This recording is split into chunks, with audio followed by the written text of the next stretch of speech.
नमस्कार, आप देख रहे हैं इंडिया टीवी। आपके साथ मैं हूं मीनाक्षी जोशी। नमस्कार, मैं हूं अमित पालित। आज की सबसे बड़ी खबर, दिल्ली में एक बार फिर पावर सेंटर पर तकरार तेज हो गई है और मुख्यमंत्री अरविंद केजरीवाल और उपराज्यपाल एक बार फिर से आमने सामने आ गए हैं। थोड़ी देर में सीएम केजरीवाल प्रेस कॉन्फ्रेंस करने वाले हैं।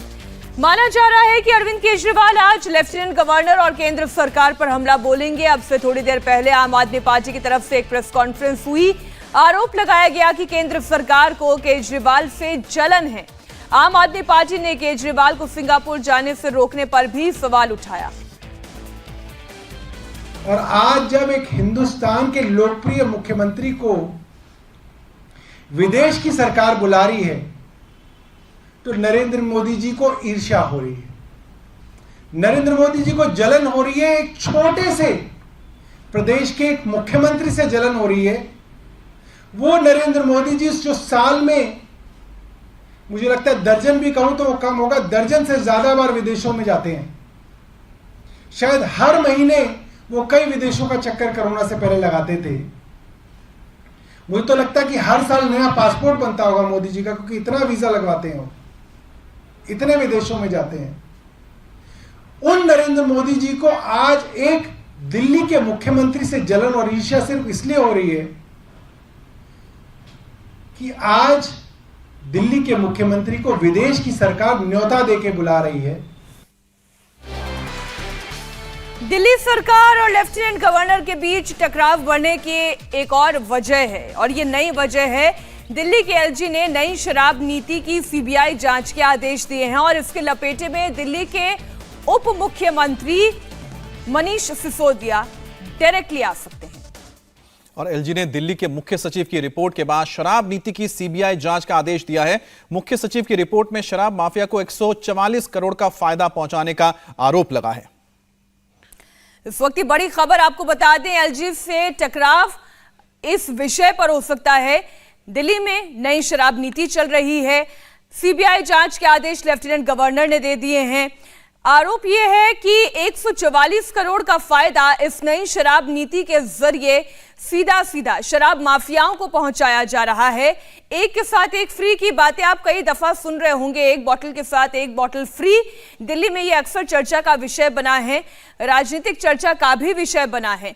लेकिन ये जो नई शराब नीति लाई गई है, इससे लेकर उपराज्यपाल ने अब मुख्य सचिव की रिपोर्ट पर कार्रवाई की है।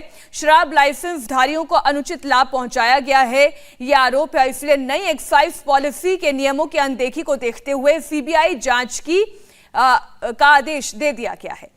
अब हम आपको बताते हैं कि आखिर दिल्ली सरकार की नई शराब नीति है क्या। दिल्ली सरकार ने शराब की दुकानों को पूरी तरह निजी क्षेत्र के हवाले कर दिया है। और आपको बता दें, पहले 60% दुकानें सरकारी और 40% दुकानें निजी हाथों में थी। और इसके अलावा शराब पीने की उम्र दिल्ली में घटाकर अब 25 से 21 साल कर दी गई है, जिससे सेल तो बढ़ा है लेकिन कई सारे सवाल भी उठे थे।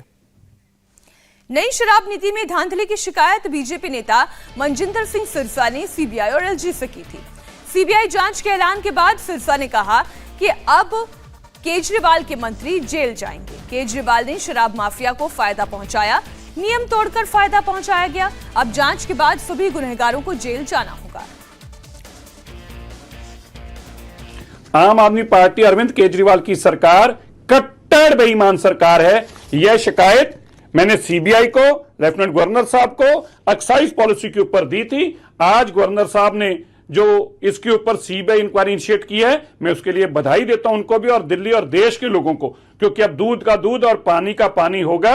ये एक्साइज पॉलिसी टेलर मेड थी, कुछ लोगों को बेनिफिट देने के लिए थे। अरविंद केजरीवाल ने अपने चहेतों को काम दिया और यहां तक उनके लिए 12% प्रॉफिट तय किया ताकि 6% उसमें से लिया जा सके, ना मैन्युफैक्चरर के लिए ना रिटेलर के लिए। देश में पहली सरकार है जिसने होलसेलर के लिए 12% प्रॉफिट तय किया। और यही नहीं, इस पॉलिसी की अमेंडमेंट की गई।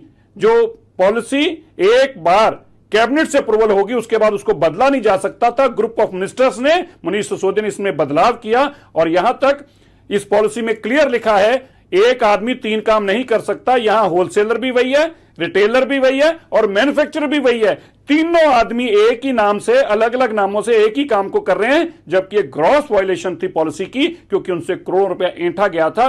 अब दूध का दूध पानी का पानी होगा। अरविंद केजरीवाल के मंत्री और जिन जिन लोगों ने पैसा लिया था अब बहुत जल्दी तिहाड़ जेल में दिखाई देंगे। तो निजी क्षेत्र को शराब का पूरा कारोबार सौंप दिया गया। पहले सरकारी दुकानें ज्यादा थी, प्राइवेट कम थी, अब प्राइवेट ज्यादा हो गई हैं, सरकारी कम कर दी गई हैं।